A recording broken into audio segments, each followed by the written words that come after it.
Okay, welcome back again students in the lecture third of physics electric current. Last जो हमने जहाँ पे हमने एंड किया था, ख़त्म किया था चैप्टर लेक्चर सेकंड में, अगर आपको रिवाइज याद हो तो हम पढ़ रहे थे अबाउट द रेजिस्टेंस। और लास्ट टॉपिक हमने पढ़ा था रेजिस्टेंस जो है वो तीन फैक्टर्स पे डिपेंड करता है, मेनली लेंथ के डायरेक्टली प्रोपोर्शनल, एरिया जो है उसके इन्वर्सली प्रोपोर्शनल, और also nature of material and its temperature पे भी वो क्या करता है, डिपेंड करता है। मैथमेटिकली भी हमारे पास एक इक्वेशन आती थी, that is R proportional to L upon A, length के डायरेक्टली प्रोपोर्शनल, एरिया के इन्वर्सली प्रोपोर्शनल, करेक्ट। ओके, तो यहाँ से अब हम नेक्स्ट प्रोसीड करते हैं नेक्स्ट टॉपिक के ऊपर। नेक्स्ट टॉपिक हमारे पास है रजिस्टिविटी, या that is called specific resistance. तो ये क्या होता है, टर्म डेफिनेशन लिख लेते हैं, रजिस्टिविटी, जिसको हम रो से रिप्रेजेंट किया था रजिस्टिविटी।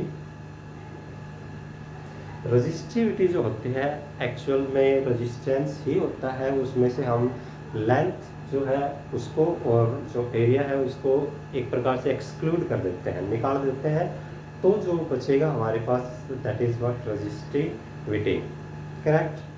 ओके, डेफिनेशन लिख लेते हैं। रजिस्टिविटी जो होती है, resistivity is the resistance, is the resistance of a conductor,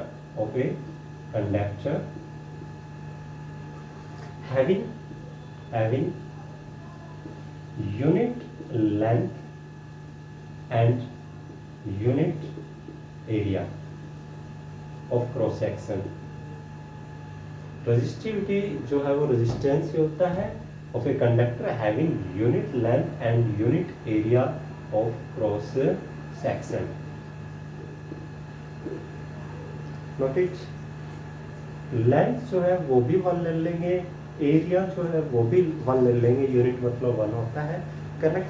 तो जो बचेगा हमारे पास उस समय जो रेजिस्टेंस होगा उसी को हम क्या बोलते हैं, रेजिस्टिविटी बोलते हैं। ओके, मैथमेटिकली इसका फॉर्मूला हम निकाल सकते हैं, जैसा कि हमें पता है कि R जो है वो प्रोपोर्शनल होता था L अपॉन है, यहाँ पे जो कांस्टेंट आता था that is what resistivity L upon A। तो what will be the formula of resistivity, इस रो को इधर रख लेंगे, एरिया और लेंथ को इधर भेज देंगे, तो रो इज इक्वल टू मेरे पास क्या आ जाएगा, that is RA divided by L, that is the formula of resistivity, RA divided by L। यहाँ पे जो डेफिनेशन हमने लिखी है, इफ L जो है लेंथ वो भी 1 मीटर, और जो एरिया है वो भी 1 ले ले, 1 मीटर स्क्वायर, तो जो मेरे पास दैट इज 1, तो मेरे पास क्या हो जाएगा, रो इज इक्वल टू R। ये डेफिनेशन हमने लिख दिया कि जो रेजिस्टिविटी है रेजिस्टेंस ही होता है एक्चुअल में, having unit length and unit area, right. Okay, और इस फॉर्मूले से अब हम यहाँ पे बता सकते हैं कि जो यूनिट है वो क्या होगी इसकी, SI unit of resistivity is, देखिए R रेजिस्टेंस है जिसकी यूनिट ओम होती है, that is area metre square and that is metre, तो मेरे पास क्या बच जाएगा, that is ohm metre. Ohm metre is the unit of resistivity, right? Okay, resistivity जो है वो किन बात पे डिपेंड करेगी, किन बात पे डिपेंड करेगी, वो डिपेंड करेगी nature of material and the its temperature. Okay, resistivity depends on दो बातें मेरे पास, एक तो nature of material,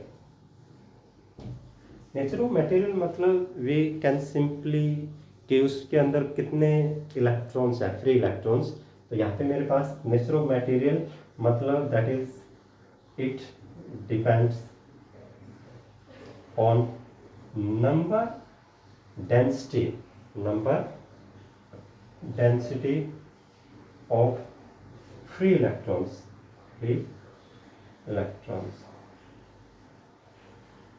number density of free electrons, और इसके होते हैं इनवर्सली प्रोपोर्शनल। तो एन पे डिपेंड करेगी, number density of free electrons मतलब नेचर ऑफ मटेरियल पे डिपेंड करेगी एक तो रेजिस्टिविटी, और दूसरा जो है वो डिपेंड करेगी इसके टेम्परेचर पे, depends on temperature of material, temperature of material. Temperature of material means relaxation time, जो हमने एक टर्म आई थी हमारे पास, ठीक है, that is depend on relaxation time, relaxation time, और उसके भी जो है इनवर्सली प्रोपोर्शनल होती है रिलैक्सेशन टाइम, तो से हमने लिखा था, करेक्ट। तो ये थी हमारे पास रेजिस्टिविटी, डेफिनेशन, यूनिट आप इसकी लिख सकते हैं ओम मीटर, करेक्ट। किन बातों पे डिपेंड करती है, एक तो नंबर डेंसिटी जो है उस पर डिपेंड करेगी, और डिपेंड करेगी टेम्परेचर पे, राइट। ओके, अब कुछ मटेरियल्स हैं उनके लिए जो रेजिस्टिविटी है दैट इज कांस्टेंट, अगर टेम्परेचर हम फिक्स मान लें तो यहाँ पे लिख सकते हैं कुछ मटेरियल्स के लिए रेजिस्टिविटी कितनी होती है, एक टेबल बना के,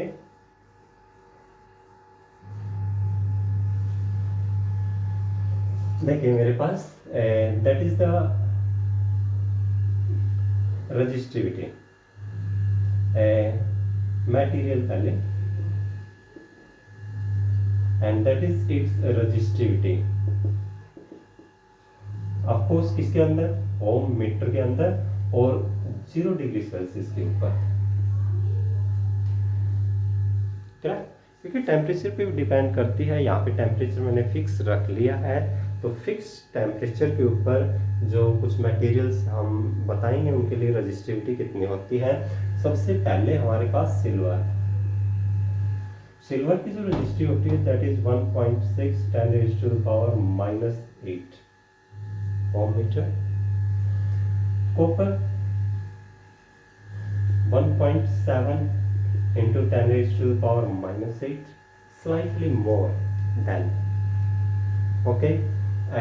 बात करते हैं आयरन के लिए, आयरन के लिए 10 into 10⁻⁻8 काफी ज्यादा हो गई आयरन के लिए, ये 1.6 value that is 1.7 that is 10, okay.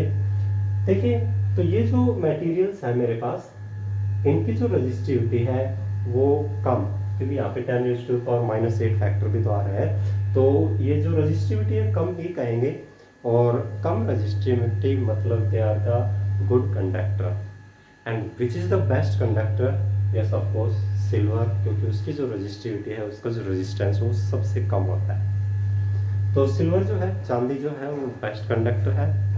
हालांकि घर वगैरह के अंदर जो वायरिंग हम करते हैं, तार वगैरह में जो वायर हम इस्तेमाल करते हैं वो जनरली सिल्वर का नहीं होता, सिल्वर क्योंकि कॉस्टली मेटल है। इसके अलावा फिर सेकंड नंबर किसका आता है, कॉपर का या फिर एल्यूमिनियम का। आयरन जो है उसके लिए कंडक्टर तो है वो ऑफ कोर्स, लेकिन गुड कंडक्टर नहीं है, क्योंकि उसकी रेजिस्टिविटी थोड़ी ज़्यादा है, तो आयरन का हम इस्तेमाल नहीं कर सकते वायर बनाने में, स्टील या आयरन का इस्तेमाल हम नहीं करते, ओके। तो दीज आर द कंडक्टर्स, क्या बोलेंगे इनको हम, कंडक्टर्स। इसके अलावा कुछ ऐसे मटेरियल जो उनकी रेजिस्टिविटी बहुत ज्यादा हो, जैसे मैं लिख लेता हूँ रबड़, नेचुरल रबड़, जिसकी होती है मेरे पास 10⁻13 to 10⁻16 तक हो सकती है नेचुरल रबड़, कई सारी वैरायटीज इसके अंदर हो सकती है। मेरे पास वुड, ड्राई वुड एक्चुअली, तो इसके लिए मेरे पास हो सकती है जिसकी पावर 9 to 10⁻12 तक, ठीक है। तो ये देखिए मटेरियल्स, ध्यान से देखिए, इनकी जो रेजिस्टिविटी है ये पॉजिटिव में आ गई अब, है काफी ज्यादा, बहुत ज्यादा प्लास्टिक, रबड़, ठीक है, ड्राई वुड हमारे पास ज़्यादा रजिस्टिविटी, ज़्यादा रेजिस्टेंस मतलब करंट नहीं जाता, और करंट नहीं जाता इसलिए इनको क्या बोलते हैं, इनको हम बोलते हैं इंसुलेटर। करेक्ट। तो रजिस्टिविटी जो है, रेजिस्टेंस या रजिस्टिविटी, उससे क्लियरली हम ये बता सकते हैं कि कौन सा मटेरियल जो है, कौन सा सब्सटेंस जो है वो कंडक्टर होगा, कौन सा जो है वो इंसुलेटर होगा। That is the importance. Table से क्लियरली हम देख सकते हैं सिल्वर जो है उसकी रेजिस्टिविटी मिनिमम है,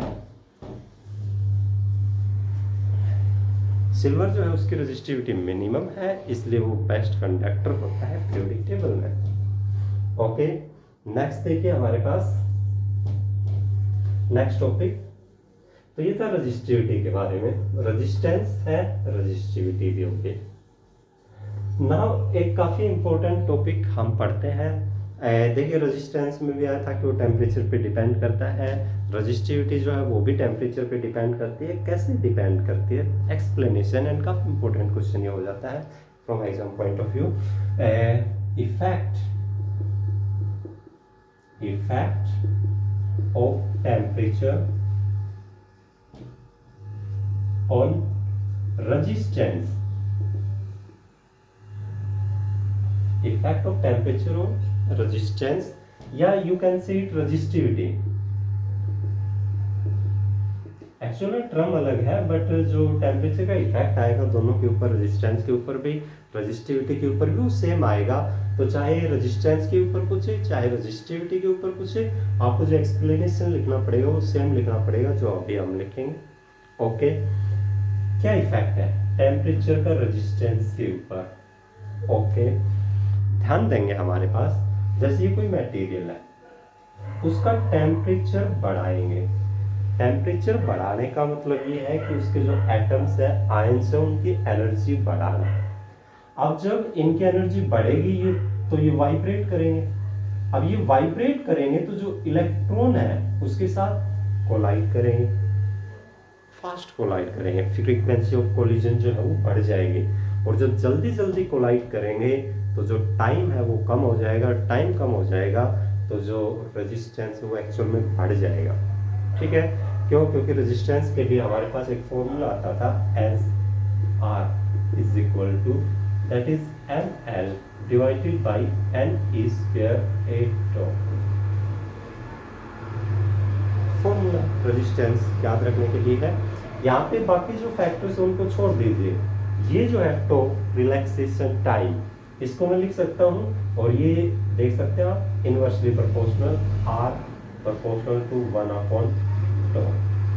एक तो ये याद रखना है कि जो रेजिस्टेंस है वो रिलैक्सेशन टाइम के इनवर्सली प्रोपोर्शनल है। ओके, उसके बाद लिखिए एक्सप्लेनेशन, लिखिए when the temperature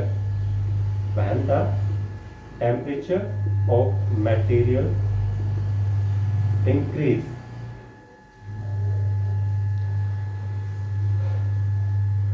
its atoms या ions vibrate with more energy। Temperature बढ़ने का मतलब ये है कि एटम्स या जो आयंस हैं उनकी जो वाइब्रेशन जो है वो बढ़ जाना, जल्दी वाइब्रेट करेंगे उसके अंदर। ठीक है, ओके। तो टेम्परेचर बढ़ गया मतलब एटम्स एंड आयंस जो है वो ज़्यादा एनर्जी के साथ वाइब्रेट करेंगे, उनकी जो एनर्जी है वो ज़्यादा हो गई अब। ओके, अब एनर्जी ज़्यादा हो गई, ज़्यादा वाइब्रेट वो कर रहे हैं, तो इससे क्या होगा? इससे ये होगा कि जो फ्रीक्वेंसी ऑफ कोलिजन है वो बढ़ जाएगी। hence frequency of collision of electron and ions increase। जल्दी वाइब्रेट करेंगे, ज्यादा टकराएंगे, नंबर तो बढ़ेगा, कोलिजन, फ्रीक्वेंसी ऑफ कोलिजन बढ़ेगा, लेकिन इन सब के अंदर जो रिलैक्सेशन टाइम है वो घट जाएगा। ठीक है, hence the frequency of collision of electron and ion increase, due to which average relaxation time, relaxation time आया था ये term, average relaxation time tau की बात कर रहे हैं, वो क्या हो जाएगा हमारे पास डिक्रीज।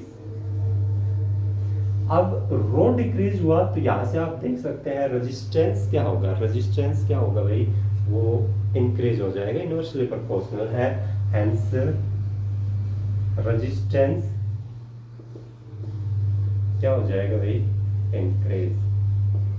क्या लिख के चले थे हम, लिख के चले थे कि टेम्परेचर इंक्रीज हुआ था, बढ़ा था, और लास्ट में मेरे पास क्या आ गया, रेजिस्टेंस भी क्या हो रहा है, इंक्रीज।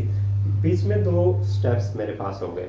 ओके, इन दो स्टेप्स को थोड़ी देर के लिए इग्नोर कर दे, टेम्परेचर इंक्रीज, रेजिस्टेंस भी increase, and that is the true for all conductors. एक बार इस लाइन को दोबारा से हम लिख लेते हैं, काफी इंपॉर्टेंट रिजल्ट ये हो जाता है, hence when temperature of conductor increase, temperature of conductor increase, then resistance also increase, then the resistance also increase। जैसे जैसे टेम्परेचर बढ़ेगा रेजिस्टेंस जो है वो भी बढ़ता है और करंट जो है वो कम हो जाएगा। ठीक है, सिंपली प्रैक्टिकली आप तो इसको ऐसे समझ सकते हैं, एक मान लीजिए आपके पास गर्म वायर है, एक आपके पास कोल्ड वायर है, ठंडा वायर है, किस में से ज़्यादा करंट जाएगा। अब देखिए जो गर्म वायर है, ज़्यादा टेम्परेचर, गर्म है मतलब ज़्यादा टेम्परेचर, ज़्यादा रेजिस्टेंस, और ज़्यादा रेजिस्टेंस मतलब कम करंट, यानी जो गर्म वायर है उसमें से कम करंट जाएगा, ठंडा वायर जो है वो सेम करंट ज़्यादा करंट ले जा सकता है। तो ये था effect of temperature on resistance. Okay, ये तो एक्सप्लेनेशन हो गया वर्डिंग्स के अंदर। अब इसको थोड़ा सा मैथमेटिकली भी हम लिख सकते हैं। मैथमेटिकली कैसे लिखेंगे, देखिए हमारे पास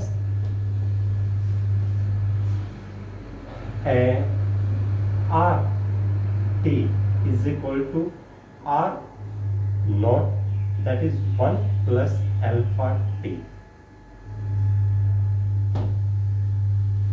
यहाँ पे R नॉट का मतलब है that is the resistance at 0 degree Celsius। okay, that is the resistance at given temperature, और कितना टेम्परेचर T, और अल्फा जो है that is a constant called temperature coefficient of resistance, temperature coefficient of resistance। तो लिख लेते हैं यहाँ पे वह आर नॉट तो है that is the resistance at 0 degree Celsius, R T का मतलब है that is the resistance at T degree Celsius temperature. Okay, and alpha is what, ऊपर लिखते हैं इसको,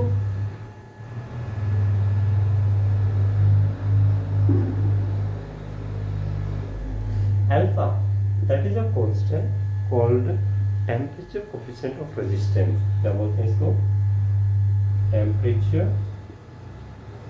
coefficient of resistance, temperature coefficient of resistance। Okay, तो ये मेरे पास इक्वेशन है।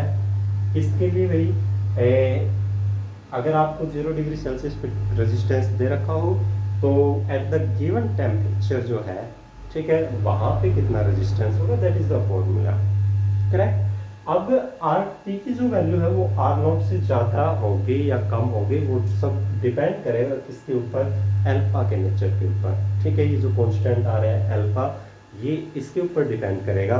तो यहाँ पे मैं लिख लेता हूँ एज तीन सिचुएशन मेरे पास हो जाएंगे। एज फॉर मेटल्स, मेटल्स की बात की जाए यानी कंडक्टर्स की बात की जाए, सभी मेटल्स जो है वो गुड कंडक्टर होते हैं।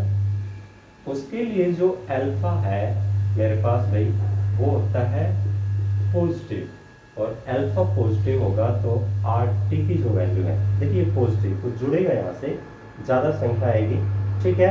तो आर टी जो है वो ज़्यादा होगा किससे, आर नॉट से, जो कि हमने एक्सप्लेनेशन लिखा है कि टेम्परेचर बढ़ेगा, रेजिस्टेंस भी क्या करेगा, बढ़ेगा। Note it, okay.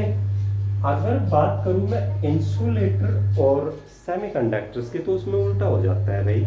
तो for insulators and semiconductors alpha जो है मेरे पास भाई वो होता है नेगेटिव, उसकी जो वैल्यू है टेम्परेचर कोफिशिएंट ऑफ रेजिस्टेंस जो है फॉर इंसुलेटर्स वो नेगेटिव होता है। अब नेगेटिव होता है, ठीक है, यहाँ पे नेगेटिव कम आएगी वैल्यू, आर टी जो है उसकी वैल्यू क्या आएगी, कम आएगी, यानी आर टी जो है वो लेस होगा किससे, आर नॉट से, ठीक है। सेमीकंडक्टर्स या इंसुलेटर्स का जो रेजिस्टेंस है वो डिक्रीज करता है विद टेम्परेचर, ठीक है, उल्टा इफेक्ट होता है। अगर कोई इंसुलेटर है मेरे पास या सेमीकंडक्टर है, सेमीकंडक्टर मान लीजिए सिलिकॉन है, तो उसके अंदर जो गर्म सिलिकॉन होगा उसमें ज़्यादा करंट जा सकता है, रेजिस्टेंस कम हो जाएगा, करेक्ट।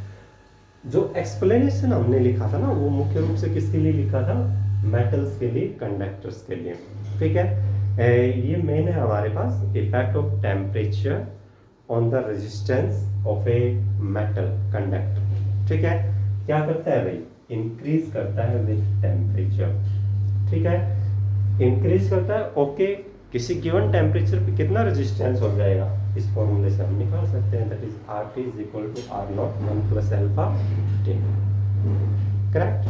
तो ये था हमारे पास भाई effect of temperature on resistance, correct. तो आज हमने क्या पढ़ा भाई, एक तो टर्म पढ़ी रेजिस्टिविटी, उसके फॉर्मूला, उसके यूनिट, करेक्ट, और दूसरा हमने टॉपिक पढ़ा effect of temperature on resistance. अगर एग्जाम में ऐसे आए what is the effect of temperature on resistivity, तो भी आपको जो है सेम एक्सप्लेनेशन लिखना है, वो जो हमने लिखा था 3-4 लाइन, ठीक है, इनको लिखने की जरूरत नहीं, यही रेजिस्टेंस के लिए है फॉर्मूला, रेजिस्टिविटी के लिए नहीं है, बट वो जो एक्सप्लेनेशन की वो 3-4 लाइनें वो दोनों में हम लिख सकते हैं, रेजिस्टिविटी आए तो भी वही लिखनी है, रेजिस्टेंस आए तो भी आपको वही लिखनी है, और दोनों के दोनों जो है रेजिस्टेंस भी और रेजिस्टिविटी भी वो increase with the increase in temperature. Okay students, तो ये था हमारा टॉपिक रेजिस्टिविटी के बारे में और effect of temperature on resistance के बारे में। लेक्चर 3 नेक्स्ट हम प्रोसीड करेंगे इन लेक्चर 4 आगे यहाँ से, ठीक है। ये दोनों टॉपिक्स हैं, इनको अच्छे से तैयार कर लेंगे। Okay, in the next